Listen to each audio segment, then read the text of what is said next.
Hello student, कैसे हैं आप सब। उम्मीद करता हूं आप सब अच्छे होंगे, मस्त होंगे, बेहतर होंगे, आपकी पढ़ाई बेहतर चल रही होगी बच्चों। और क्लास 11th फिजिक्स में आज का टॉपिक है एक विमीय पूर्णतः अप्रत्यास्थ संघट्ट के लिए कितनी गतिज ऊर्जा में क्षय होती है, इसके लिए व्यंजक निकालना है। एक विमीय पूर्णतः अप्रत्यास्थ संघट्ट। अप्रत्यास्थ संघट्ट का मतलब क्या होता है कि जब दो पिंड आपस में टकराते हैं या दो वस्तुएं आपस में टकराती हैं और टकराने के बाद स्वयं एक निश्चित वेग से गति करने लग जाते हैं, मतलब संघट्ट के फलस्वरूप आपस में एक साथ एक ही वेग से गति करते हैं। जैसे मान लीजिए कोई वाहन जा रहा है, अचानक ऊपर से कोई व्यक्ति उस पर कूद जाए तो फिर वो वाहन के साथ साथ दो व्यक्ति भी दौड़ने लग जाएगा। कहने का मतलब वो कुछ नहीं होगा, उसमें बैठेगा तो व्यक्ति की भी गति और वाहन की भी गति सेम हो जाएगी। तो जब दो वस्तुएं आपस में टकराती हैं, जैसे मैं कह रहा हूं प्रारंभ में मेरे पास एक पिंड है, मान लीजिए ए, और दूसरा पिंड है मेरे पास बी है, ठीक है। इन दोनों का जो वेग है अलग अलग है। पहले इनका वेग मैं बात करूं तो जैसे ए का वेग मैं मान के चलता हूं v1 या u1 मान लूं, इसका वेग u2, इसका द्रव्यमान m1 और इसका द्रव्यमान m2। लेकिन बाद में यही पिंड क्या हो गए, टक्कर कर गए और टक्कर के बाद ये दोनों आपस में ज्वाइंट हो गए। क्या हो गए, ज्वाइंट हो गए। तो ये हमारे पास ए और बी दो पिंड हैं। ये जब संघट्ट हुए, संघट्ट का मतलब टक्कर, और टक्कर के बाद दोनों का वेग सेम हो गया। एग्जाम्पल के रूप में मैं आपको बढ़िया सा समझा रहा हूं कि जैसे कोई वाहन जा रहा है और वाहन में ऊपर से कोई व्यक्ति गिर गया तो वो व्यक्ति भी उस वाहन के साथ साथ चलने लग जाएगा। तो टक्कर तो हुआ, टक्कर के बाद उन दोनों का वेग समान हो गया। तो ये जो हमारा संघट्ट है वो अप्रत्यास्थ संघट्ट कहलाता है। एक विमीय मतलब दिशा सेम हो, एक ही दिशा पर चले। जैसे मान लीजिए एक सरल रेखा पे गति कर रहा था तो दोनों पिंड भी एक ही सरल रेखा पे गति करें। तो इनका द्रव्यमान क्रमशः m1 और m2। द्रव्यमान में कोई परिवर्तन नहीं होगा। जैसे आप किसी व्यक्ति के साथ भिड़ जाएं, लड़ जाएं, तो क्या आपके द्रव्यमान में कमी आएगी? नहीं, आपके द्रव्यमान में कोई कमी नहीं आएगी। यदि आप 25 किलो के हैं, हालांकि 25 किलो के तो होंगे नहीं, लगभग 40, 45, 50, 55 इसके आसपास बच्चे होते हैं। तो यदि आप इतने केजी के हैं तो आप उतने ही केजी के रहेंगे, चाहे किसी से भी टकरा जाए, कोई दिक्कत नहीं है। तो यही चीज है, दो पिंड है ए और बी, इन दोनों का द्रव्यमान m1 m2 है, वेग क्रमशः u1 u2 है। पहले गति कर रहे थे दोनों। अचानक जैसे मान लीजिए एक व्यक्ति दौड़ रहा है और एक व्यक्ति साइकिल से जा रहा है, अचानक वो दौड़ करके साइकिल पर बैठ जाए तो फिर क्या होगा, पहले दौड़ने वाले व्यक्ति की कुछ डिफरेंस रही होगी, साइकिल का वेग कुछ अलग रहा होगा। लेकिन जब व्यक्ति दौड़ करके साइकिल पे बैठ गया तो फिर साइकिल और व्यक्ति दोनों का वेग समान हो गया। ये सबसे बेहतर एग्जाम्पल है बच्चों, ठीक है। तो माना लिखेंगे, माना m1 और m2 द्रव्यमान के दो पिंड हैं जिनका वेग क्रमशः u1 और u2 है। दोनों जब संघट्ट करते हैं, संघट्ट, तो संघट्ट करने के फलस्वरूप ये दोनों पिंड जुड़ जाते हैं, जिससे उनका वेग भी हो जाता है और एक ही दिशा में चलने लगते हैं। तब आप पढ़े होंगे संवेग संरक्षण के नियम से। संवेग का मतलब ये होता है कि जब तक कोई बल ना लगाएं तो उसका संवेग क्या होता है, नियत रहता है। संवेग क्या होता है, नियत रहता है बच्चों। तो संवेग संरक्षण का नियम पहले भी बताया गया है कि संवेग नियत रहता है। यानी हम यहाँ पर दो प्रकार से देख रहे हैं, एक तो संघट्ट के पूर्व और संघट्ट के बाद। तो संवेग संरक्षण का नियम यही है कि संवेग क्या है, नियत है। अब देखो, यदि मैं कह दूं कि संवेग पहले कितना रहा होगा, तो संवेग का फार्मूला होता है द्रव्यमान गुणे वेग, m1 u1, ठीक है, और इसका m2 u2, दोनों का भाई योग करेंगे तो कुल हो जाएगा। इस संघट्ट के पूर्व संवेग और संघट्ट के बाद संवेग, द्रव्यमान कुल यदि देखें तो m1 प्लस m2 और वेग भी हो जाएगा।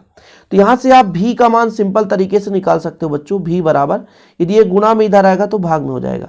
तो m1 u1 plus m2 u2 बटे m1 प्लस m2, ये रही बच्चों v का मान। वेग का मान आ चुका है, देख सकते हैं आप सिंपल तरीके से।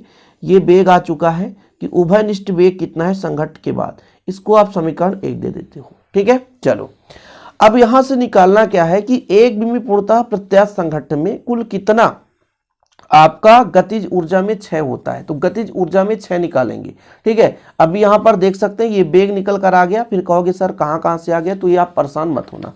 तो अब मैं इसी पिंड को लेकर चलूंगा। जैसे मेरे पास दो पिंड हैं, इनकी गतिज ऊर्जा कितनी है, संघट्ट के पूर्व गतिज ऊर्जा कितनी होगी, आप बता सकते हो कि संघट्ट के पूर्व कुल गतिज ऊर्जा का सूत्र क्या होता है, 1/2 mv², यानी द्रव्यमान गुणे वेग स्क्वायर।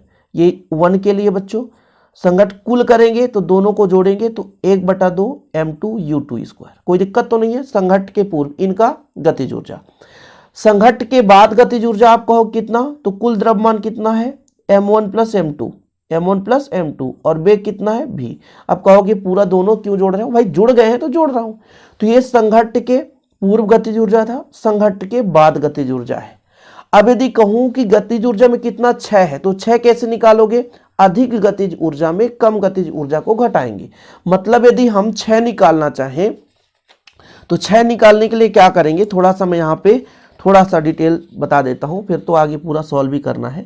गतिज ऊर्जा में 6 निकालने के लिए हमको क्या करना पड़ेगा, अधिक गतिज ऊर्जा, अधिक कितना होगा प्रारंभ में 1/2 m1 u1 स्क्वायर और 1/2 m2 u2 स्क्वायर। कम वाले को घटाएंगे, कम वाले को बाद में कितनी गतिज ऊर्जा, 1/2 और यहाँ पर हो जाएगा बच्चों m1 प्लस m2, दोनों को जोड़ देंगे द्रव्यमान v स्क्वायर। ये चीज हो गया। अब समीकरण 1 से v का मान रख दो आप सिंपल तरीके से। समीकरण 1 से किसका मान रखोगे, v का मान। तो v का मान रखोगे तो डेल के बराबर कितना हो जाएगा, 1/2 m1 u1 square plus 1/2 m2 u2 square, ठीक है, माइनस 1/2 m1 प्लस m2। अच्छा, बात रही हमारा v का मान। तो v का मान हमारा निकल कर आया था, कितना निकल कर आया था, m1 u1 plus m2 u2 बच्चों, और नीचे v1 प्लस v2, यही था, नहीं नहीं नहीं नहीं, m1 प्लस m2 था। ठीक है, वर्ग लगा दो तो वर्ग लगा देंगे, ये चीज है। अभी मैं सिंपल समझा रहा हूं, फिर आगे इसको आपको कैसे करना सॉल्व वो भी बताऊंगा। तो अधिक गतिज ऊर्जा में मुझे कम गतिज ऊर्जा को घटा देना है, तो अधिक गतिज ऊर्जा इतना था, यहाँ पर v का मान रख रहे हैं बच्चों। ठीक है, चीजें क्लियर है, कंसेप्ट आपको कोई दिक्कत नहीं होनी चाहिए। संघट्ट के पूर्व ही गतिज ऊर्जा, संघट्ट के बाद ही गतिज ऊर्जा बच्चों। अब देखो जरा थोड़ा सा, इस समीकरण की सहायता से संयुक्त पिंड का वेग ज्ञात किया जा सकता है। इस समीकरण के बाद आपको फिर लिखना है गतिज ऊर्जा में 6, संघट्ट के पूर्व कुल गतिज ऊर्जा, संघट्ट के पूर्व गतिज ऊर्जा 1/2 m1 u1 square plus 1/2 m2 u2 square, दोनों को जोड़ देंगे, दोनों की गतिज ऊर्जा कितनी थी जोड़ देंगे तो कुल निकल कर आ जाएगा। संघट्ट के पश्चात तो भाई द्रव्यमान m1 m2 दोनों जुड़ गए तो कुल द्रव्यमान m1 प्लस m2, वेग भी है।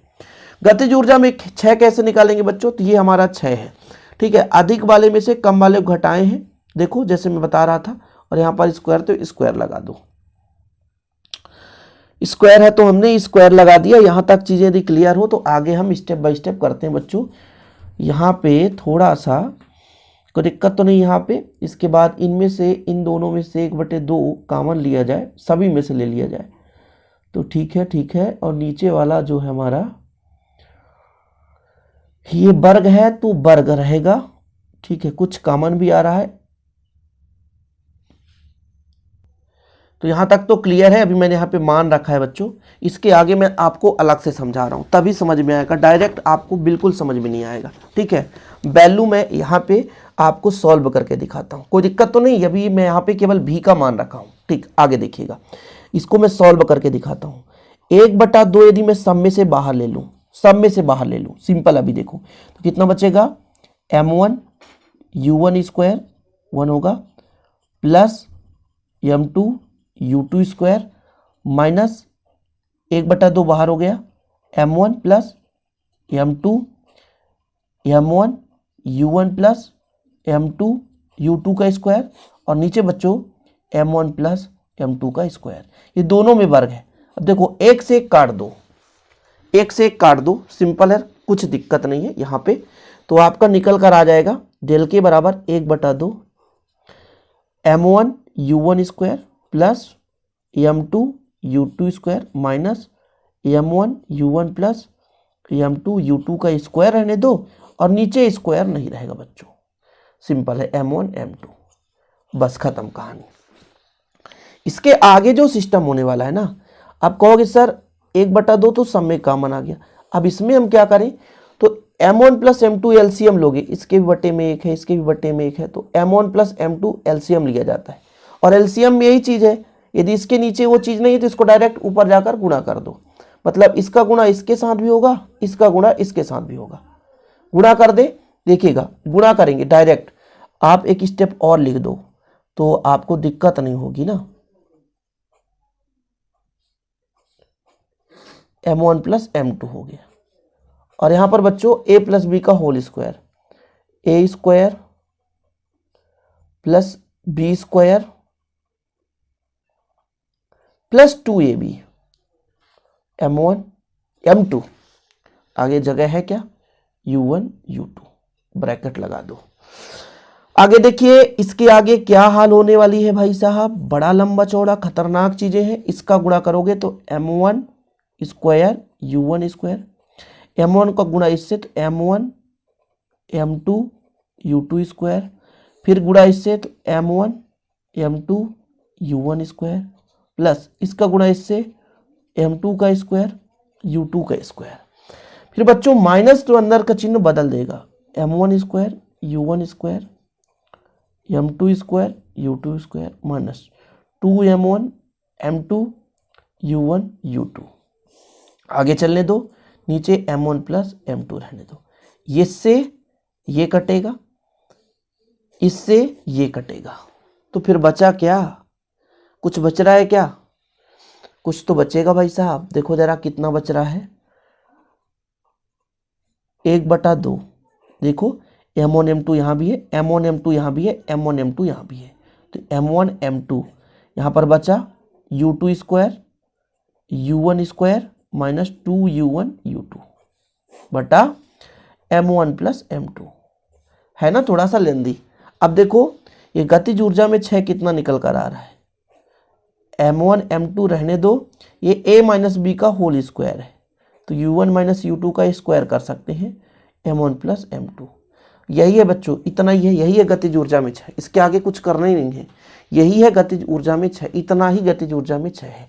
यदि हम धनात्मक मानकर चलेंगे कि वर्ग है तो धनात्मक राशि है, तो गतिज ऊर्जा भी धनात्मक की राशि प्राप्त होगा। बस इतना ही है और कुछ नहीं बच्चों, ये पूरा कंप्लीट सॉल्यूशन है। अब एक लाइन में आपको समझ में नहीं आएगा, यहाँ पर मैं विधिवत सिस्टमेटिक बताया हूँ, आगे स्क्रीनशॉट ले सकते हूँ, जब मैं बताते चलता हूँ उसको भी आप लिख लें। तो छोटा सा वीडियो हो, पसंद आए तो लाइक कर दें। एक विमीय पूर्णतः अप्रत्यास्थ संघटक के लिए व्यंजक मैंने करा दिया, एग्जाम के पॉइंट ऑफ व्यू से जो महत्वपूर्ण है वो मैं करा रहा हूँ। और इसके पहले जो भी वीडियोस दिए हैं आप यूट्यूब पे सर्च कर सकते हैं, या शिव कोचिंग क्लासेस ये 2 में बच्चों आप लोग प्लेलिस्ट देख सकते हैं। जय हिंद, वंदे मातरम।